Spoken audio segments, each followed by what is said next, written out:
go to the floor, and we'll discuss a little bit more maybe about political links and the trade union movement. I'd just like to ask Jack, and Jack is a member of the Labour Party, about, and the Labour Party doesn't appear to be that popular with the audience here, about what the good and positive aspects are and the difficult ones. I mean, I'm amazed to find that it's people who really want to kick the trade unions who then kick the Labour Party, say the Labour Party is controlled by the trade unions. When you talk to the trade unions, it looks like they're getting very poor value for money, the 6 unions that are affiliated. But maybe Jack could tell us just some of the positive aspects of continuing the link with the Labour Party. Well, I can tell you the negative ones. As well. I'm taking and playing the role of Uncle Tom in the trade union movement repeatedly, because that's the way I'm increasingly being depicted. But I think that if we are serious about the objective of creating an equal society on this island, that the people who see themselves as being on the left have to have a greater degree of ambition about our approach than the way we're going about it at present. And I don't wish to be offensive to people in Sinn Féin at all, but I just want to say, I wasn't for a moment attempt to suggest to Sinn Féin how it should conduct its political strategy. But I think that if we are serious about that objective of creating that egalitarian society, we have to reach beyond playing tit for tat on the left. And I think, for example, that Sinn Féin would win as many votes from Labour in the next election by concentrating its attack on the parties of the right. But I think the difference would be that by doing so, it would be educating people in a qualitatively better way from the perspective of trying to advance that egalitarian society. And as to the benefits of the affiliation with the Labour Party,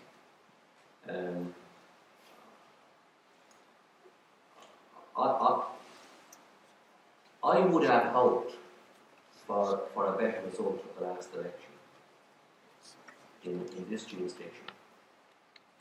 I would have hoped that after 80 years of continuously returning the parties of the centre-right to dominate the political arena, that when their system collapsed, that we would have had a better outcome.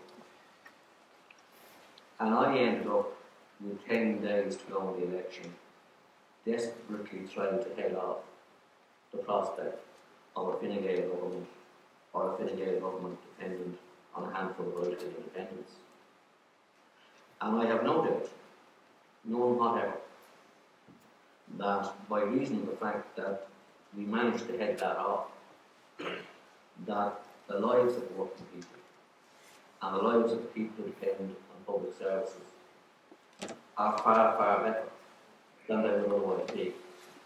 Because their project, and I don't think they're all bad people, I don't think that the people who are involved in the parties of the centre-right are all bad people. I don't think that the parties of the left have a monopoly on either intelligence or integrity.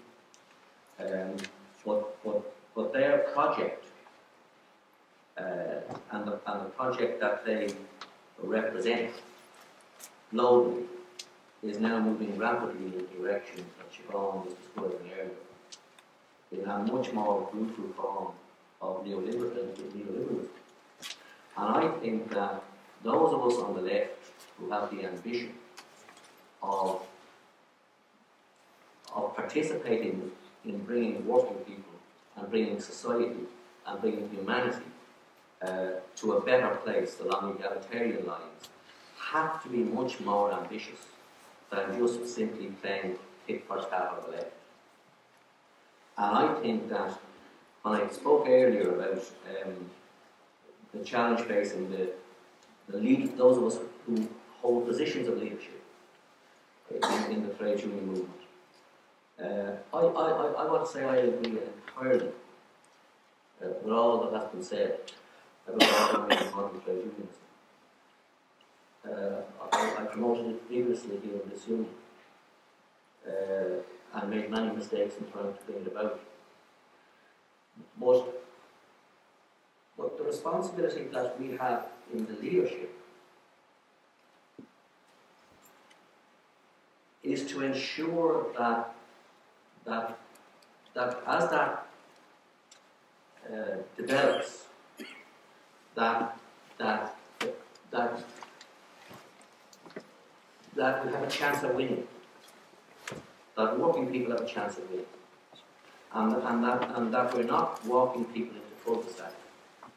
And I think that means within the Congress of Trade Unions, doing things around the development of an intellectual capacity like the Neville Institute put in forward, that can articulate an alternative vision and that can substantiate that and that can challenge the hegemony of the right in the public discourse and can challenge all this stuff where they come in and they outline these assumptions about cutting spending is good and cutting taxes is bad, or increasing taxes is bad, and point out to them that they have no basis for that whatsoever, and they're particularly of the view that taxing the rich is very bad, and pointing out how do you sustain that?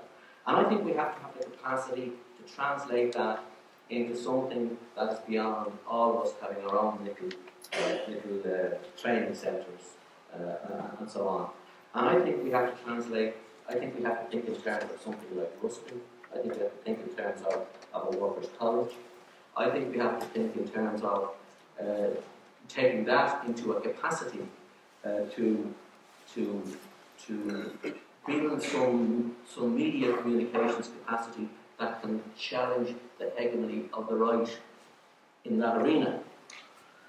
I think that we have the capacity to do it. I don't know that we have the will to do it.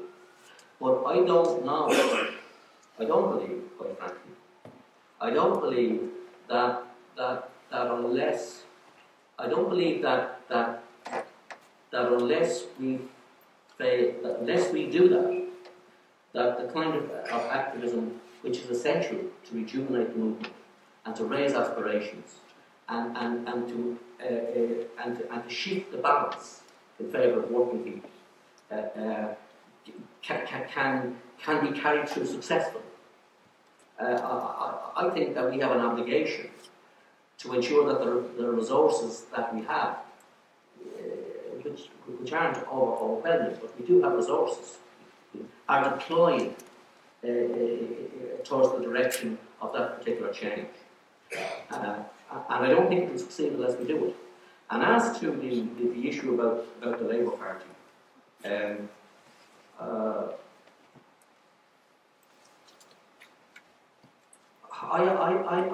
am disappointed many times, right?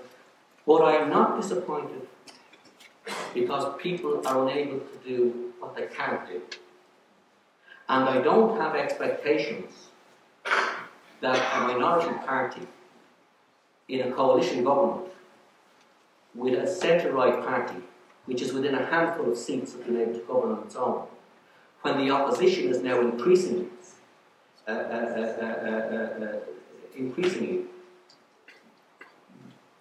developing in the direction of the other centre-right party becoming the dominant party in the opposition. I don't believe that I don't believe that there is anything to be gained by expecting the Labour Party, in the situation that it's in, doing any more than acting as a blocker against the worst. I don't know how effective it's doing that. I think that they were pinned to the wall in the last budget. I think that as long as the Fine Gael party knows that irrespective of whether they walk or not, that they will still be the government, it is very difficult for them to do more. And I think to some extent that if Sinn Féin finds itself in that situation, it will be confronted with that challenge as well. But I think, and I'll finish on this, I think that we can achieve more for working people and for people who are underprivileged in our society and for the egalitarian project by directing the blame where it rests rather than penalising our own, irrespectively of how poorly or otherwise we believe they're performing. If you can go to the floor. The gentleman here's a second in the front. Neil McDonough, a member of Sinn Féin and a councillor here in Dublin as well. I think it's been a very interesting discussion. I'm also a member of SIPTU, and I just want to say thanks to Jack O'Connor. A couple of years ago, you might remember, we had a native demonstration here in Dublin, and I wrote to Jack after saying, you know, what's the next step, where's the campaign going? And Jack invited me here to Liberty Hall and we had a discussion on it. And I'm not going to be a person that goes up and say Jack O'Connor is selling out or whatever else. I think Jack's main problem is that he's a pessimist. I think he looks at the dark side of the prospects. And I think that's the problem. I think we have a lot in common. As a member of SIPTU, I want to see a different type of trade union in terms of political links. Now, I don't want to see a direct link, the organic link with the Labour Party, but I don't want to see an organic link with Sinn Féin or any other party either. As a trade union member, and I said this yesterday, by total coincidence, I was speaking to a young worker in the public service, a low-paid worker. Nothing to do with this conference, just happened to meet him on the train and know. He talked about a recent meeting with his shop steward in his place of work. A number of issues, serious issues for the workforce came up. The response basically he got from his shop steward was, you're in the public service, you're lucky to have a job. Well, this was a message from a trade unionist to a young worker. That's unfortunately out there, and that is the thing that we get as public representatives, as people on the left, as just as ordinary workers. When you talk about joining a trade union, often that type of thing comes back, and it's very important that is recognised. And finally, I'd say this, as I go back to my point, I don't want a Labour Party trade union, I don't want a Sinn Féin trade union, I want a fighting trade union.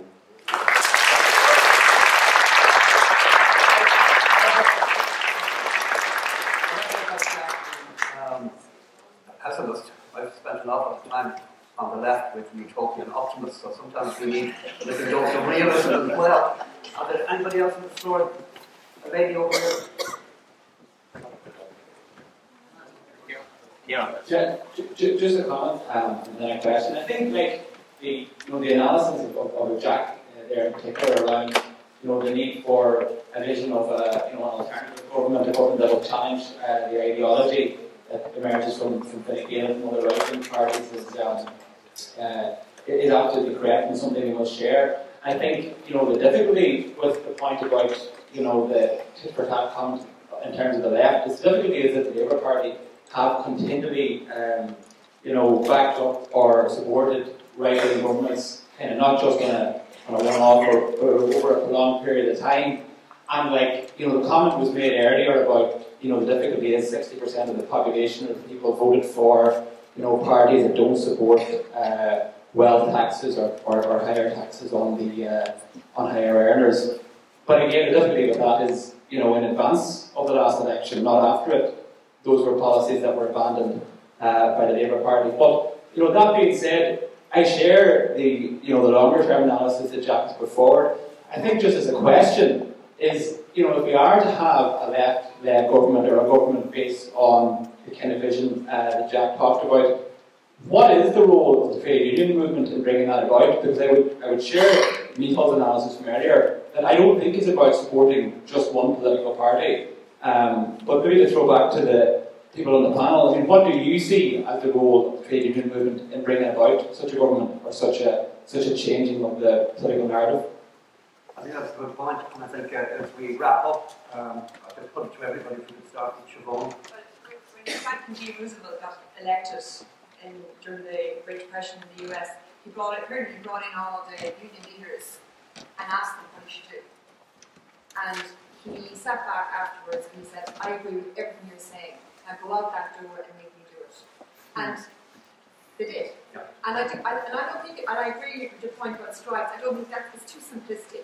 But it's about building the base, and it's about building the struggles. And this conversation is about power. And power is never handed over easily. It always has to be struggled for, hence the name of the title of the conference. Struggle. It's a really important thing. It has to be struggled for, and it has implications for all of us, from as individuals right through to the leadership of our organisations. And if we're not struggling with that within the organisations, and if we're not handing over power and control within our own organisations, nothing really changes. It's a lot of it is rhetoric, in my book. But I just have to take this opportunity to quote a sentence that Paula Gerty gave me earlier on from a film called Maeve. It's called "We Are Being Disremembered from the Discourse," and it's about this concept or this idea that actually women have been disremembered from the discourse and continue to be disremembered or removed from the discourse. I'm really struck by even the discussion about 1913 and there was one mention of the Jacob factory women and the role of women in campaigning and fighting and building the base. The Irish Women Workers Union, the first group of workers that they organised were domestic workers. And I just think I just want to put that out there because that is part of that power dynamic that we're not actually addressing. The wage difference between men and women is increasing, not decreasing. If we look at the leadership of all the main civil society institutions, and never mind the political system, women are not represented. And if you want a different society that John was talking about, which I completely agree with, we're going to have to struggle with some of those inequalities and tensions within our houses as well as out there. And I think that's where the change will come from. Hear, hear.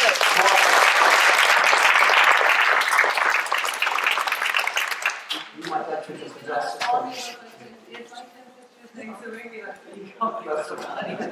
I suppose in answer to the question is education takes us, drives us, we enjoy it, we have a freer spirit with it, and we're a lot more confident with it. And I think pushing education, the trade union, university, let's think big, let's educate our people, what is community, what is society, who are we to each other and how we help each other.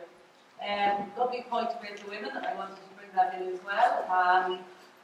Obviously, there's a lot of issues going on with trying to get women more involved in politics, in particular the quota system. We can have a this or do with that or support or whatever. Unfortunately, looking through the Slow-Park agreement too, we're bringing women back to pregnant and barefoot and at the kitchen sink. Slow-Park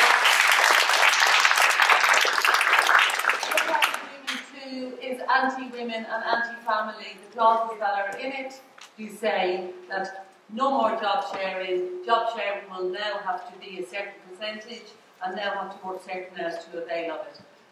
There's no more flexi time. I mean, where are we? We've almost got to be mature. We almost got to be, God, we're looking after our women and our children.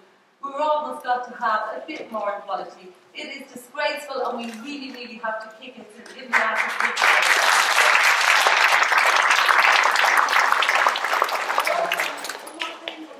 I just want to say Nelia Larkin, the woman of the day. The sister and the power behind Big Jim. She set up the women's union, she set up the workers' women's union, and perhaps we need to set it up again, sectionalise everything, and go back to the women's workers' union. That might be the problem. At the moment I'm sticking to the 24/7. Thank you.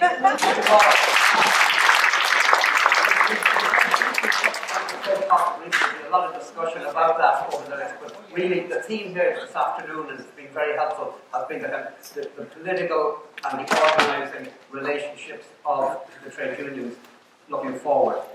Unfortunately, we're out of time, and very, very quick. First of all, I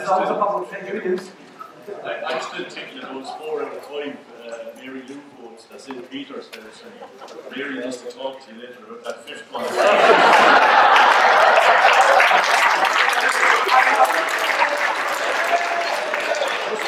Just quickly, Gerry, I think the question challenging from Pierre on this is absolutely right.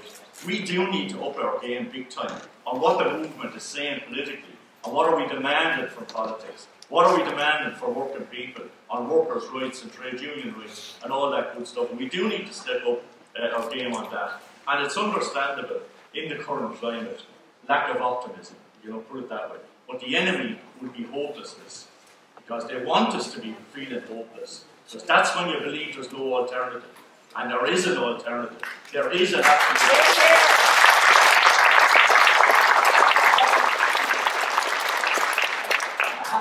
There. I'd like to thank all the panelists. Our 60 minutes are exactly up. I'll be on premium payments. So we don't want to back up the Sinn Féin treasury.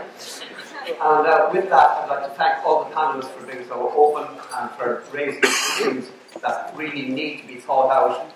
Long after Croke Part 2 is voted on and either accepted or rejected, we're really thinking about the medium term and the long term. After all, we've been looking back 100 years. It's time to look forward, perhaps not 100, but at least 15, 20 years. And thank you all again. Thanks to the panel, and thanks, Senator Cullen.